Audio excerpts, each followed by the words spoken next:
for joining us this morning. And Microsoft's going through a pretty big change. And so it is an exciting time, not only because of the leadership change we have at the company, but the direction that the company's taking itself. And it's for someone who's been at the company many years, that includes me and some of my colleagues who are here today. It's an exciting time because the company really recognizes that we are in a very different time today than we were even 5 years ago, 10 years ago, when Microsoft was really seeing some explosive growth. And the reason that the company is going through a big change is because of you, and because of the people that we're trying to serve every day as our customers. And when I say you, it means the way that we see our consumers, the way we see our business customers changing in the world that we live in today. Today's world is a very different world than even 5 years ago. It's a device-dependent world, first of all.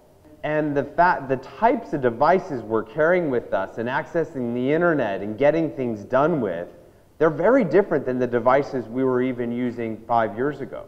You know, 5 years ago, Microsoft could kind of sit back and say, hey, we live in a world that is like 90+% Windows. And we can just build all of these great technologies and value on top of the Windows platform. Today, it's very different. And we recognize that as a company. We're in a world where there are great, Windows PCs out there, and that market's still growing, especially here in India. But where the explosive growth is happening is in the smartphone and in the tablet space. And to be honest, majority of those devices today are not running Windows.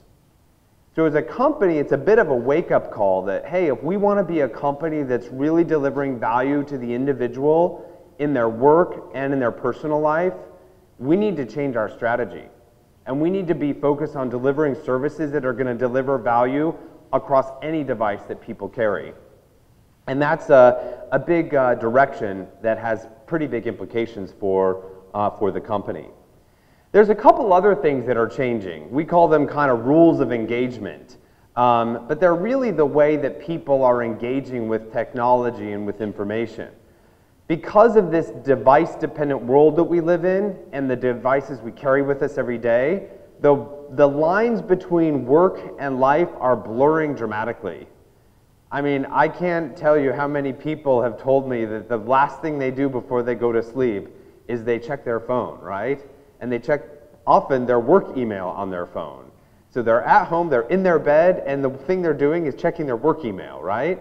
So whether we're in our personal life during the day, we're usually carrying work with us. And even when we're at work, these devices are carrying with us our personal connections and experiences as well. So we really need to design software and services in a way that recognizes that people are always going to be blurred between work and life. It's not a separation like we used to be able to assume. That also presents a great opportunity, especially when we talk about how brands connect with individuals. The second thing is we recognize that we're not just in a world that's all about browse through the browser and the web. We're in a very app-dependent world as well, right? With all of the mobile devices on tablet and smartphone, a lot of people are getting things done through apps. And to be honest, there hasn't been a lot of good examples in the industry that have thought about the web and the app world coming together holistically. You've got a set of apps that people download, they do specific tasks with, people browse the web for certain information, but honestly, we think there's an opportunity to think about those worlds coming together and providing a more holistic experience. So as a company, we're really focused on addressing some of the kind of new world we live in today, and we're very much a company, you're going to hear this as a theme from Microsoft, about enabling life and work productivity. Digital life, digital work, productivity. And that means, we have a legacy of doing a lot of this already today. I mean, how many people use Microsoft Office at work, right? I think most everyone in the room. So we have a legacy of being a productivity company in the workplace. And we also have a legacy of doing a lot to help consumers in their daily life. Skype represents, I think, over 30% of all international calling. today. That's humongous. So Skype is a very important part of everyone's daily connections and connecting to their closest friends and family. We have Hotmail or Outlook.com that has been one of the most popular email services, Xbox for gaming. So we have a lot of connections that are part of the daily consumer journey as well. So we think about all these services, but we think about these services now not being tied to the Windows platform specifically, but being first in the cloud and optimized for the world we live in today, which is primarily mobile. So you think about a mobile first and a cloud first world where we want to enable both work and life productivity. So one of the examples that of some of this innovation, and we're going to talk a little bit more about this today, is the new MSN. And why today's event is so timely is because this week we're actually making a big announcement. We made it yesterday. We announced the next generation of MSN, really representing a pretty bold move that the company's making on a product that has been around for more than 19 years. With over 425 million users around more than 50 countries in the world, we've got a big asset with MSN. But we haven't adapted it over the past few years to the world that we live in today. And this milestone represents reimagining MSN for this cloud-based world that we live in that is very much a mobile-first world as well. And it really represents bringing together the legacy we have on MSN, which is being a great browse-based service on the web to access information, browse content, etc., but bringing it together with the fact that we know people are going to access and want to get this information through apps based on devices. And we actually have some apps already today on the Windows platform. If you use a Windows 8 PC or tablet, or you use a Windows phone, there are some of these apps that exist out there today. They're called Bing apps: Bing News, Bing Travel, Bing Sports, etc. And we're going to bring these two worlds together under one umbrella called the new MSN. And we think with this new MSN, we have an opportunity to really reimagine that experience. And we're going to go and give you a little bit of a tour through the new MSN. But I'll just give you a flavor for what it really represents.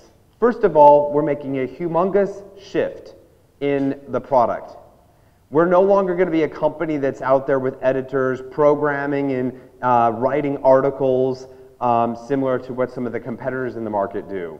We're going to be solely focused on going out and getting the most reputable content sources from the best media companies around the world, in every market around the world, to bring the richness of that in a great, friendly experience for users on MSN.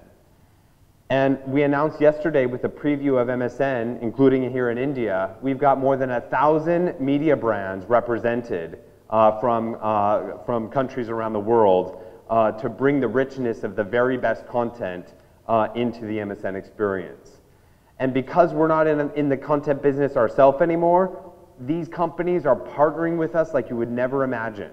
The biggest media brands, NDTV, for example, here in India, they're coming in and they want to bring the content into this experience because they see the value in reaching this audience.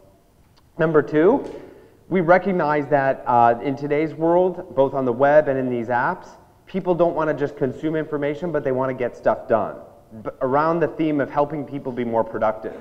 So when you get a taste of the new MSN, as Sanjay walks you through the experience, you'll start to see scenarios where we're really helping people get stuff done. You know, if you want to cook a meal for your family, you probably want to look up some recipes, but that doesn't end there. You probably want to understand which ingredients you need, create a shopping list, and then take that with you on your phone into the store where you can actually shop for the goods to make the meal.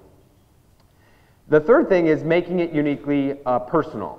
And I think, you know, we've done an amazing job, a huge step forward of making all of this super personal. You know, we're going to ask people to log into the service using a Microsoft ID, which means no matter what device they're going to be accessing MSN on, their settings, their personal attributes they set into the service are going to travel with them wherever they go. And this is going to be very important because we know people go between these devices based on some of the trends I talked about earlier. And then lastly, anytime, anywhere. With the theme that the company recognizes that there are going to be people accessing these services across any device, we're making a bold move to make sure that this is going to be a great experience on Windows PCs and tablets and phones, but also on iOS and Android. And if you think about growing audiences and bringing more people into the richness experience that we're introducing here, that is a humongous step forward, especially for a market here in India where we know the big growth really happens in the mobile space, and today that mobile space is dominated by iOS and Android devices.